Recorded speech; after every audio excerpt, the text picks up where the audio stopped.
Good morning, everybody. It's lovely to see you. Although it's not quite what I was expecting, to be honest, coming back after Christmas and New Year. We've got a few children in school, and most of you are back at home doing some home learning. Not great. I really miss your smiley faces. You know, it's very, very quiet in school because we've only got a few children, and we miss you. However, we've been in this position before and we got through it last time and we'll get through it again. But what I need to ask you is to make sure that you are helping mums and dads by doing the home learning and the workbooks that we're going to provide for you. So your class teachers will be in contact a lot, and you can email them, you can email me, you can email Mrs. Kaplan, and we'd love to see all the different things that you're doing at home.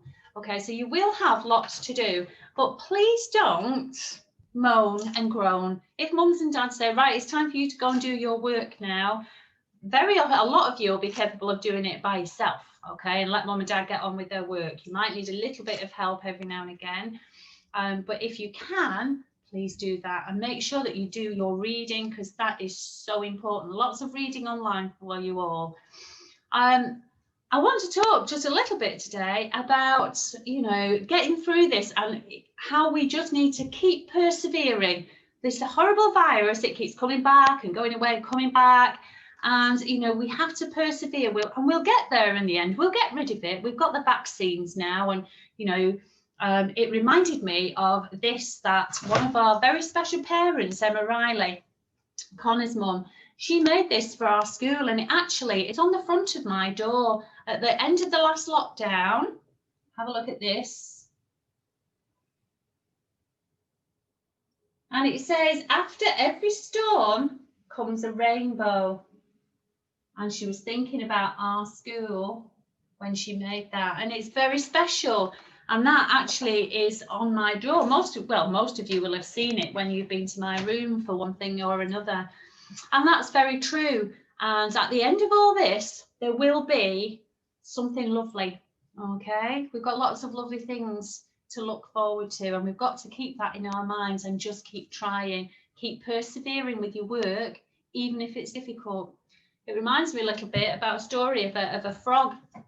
I don't know whether you know how butter is made, but basically it's made with cream, and it's just shaking the cream. And in the olden days, people used to have to do it by hand. Nowadays you can do it in factories, so it's much easier. But in the olden days, farmers had big vats of cream, and they had to shake it for hours and hours until the cream turned into butter. And this little story is about a frog, and the frog lived with his mum and his dad and his brothers and sisters in a muddy pond, and he loved it. He loved his little home, and he loved his family, and that's where he learned to swim. And it took him a long time learning to swim, and his mum and his dad kept saying, come on, keep kicking. And he'd kick his little legs, but lots of the time he kept going under, and he had to persevere, and he had to keep going. And eventually he learned to swim. So now that he could swim, he decided he was going to go out. And one day off he hopped to a nearby farm. And he went past the sheep in their pens and the hens in the hen house. He went past the stables with the horses, the sheds where the cows were milked, and he went into the dairy. Now, the dairy where the butter and cheese was made was very cool and very dark and very damp. And that's just what frogs like. If you ever see frogs when you're out, very often, if they're not swimming, they're hiding underneath big lily pads or hiding underneath leaves and things like that. So Frog decided that he really liked it in here. So he stayed there for a few hours, and then he thought, right, I'll go home. So he gave a big jump, and unfortunately he landed in a big jug of cream. So he started to swim, and he was looking around. He thought, how do I get out? He tried to jump, but he didn't have anything to put his legs on. So all he kept doing was landing on the side and slipping back down into the cream. Oh my goodness. So he started kicking and kicking his legs so that he could stay afloat and swim. And it's very, very tiring for him, but he didn't give up. He kept going. eventually, after a long time of him trying, Frog thought to himself, I just can't do this anymore.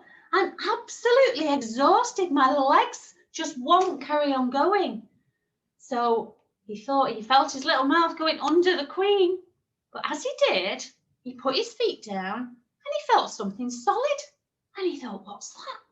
And you know, because he'd been kicking for so long, what he'd done was he had made some of the cream at the bottom turn into butter. So he could put his feet down, he could stand up. And because he could do that, he took a great big jump with his long legs and pushed himself and jumped right out of the urn. And off he went back to his family, who'd all missed him and were wondering where he was. But he didn't give up. He persevered. And that's exactly what we've got to do. When things get difficult, as they are at the moment, they're difficult for all of us. But do you know what? We'll get through. We'll keep smiling. We've got each other, okay? And that's what counts. So you look after your family. I know they'll look after you very well indeed. So you look after them and keep in touch. And I promise that we'll keep in touch with you. We miss you all. I'll try and do some bedtime stories for the little ones because I know some of them like that. And we'll obviously keep in touch wherever and whenever we can. Okay, I'm sending my love to you all. Okay, big hugs, socially distanced hugs, obviously. Lots of big hugs and we'll get there. Okay, have a lovely day, everybody. Keep smiling and get some work done.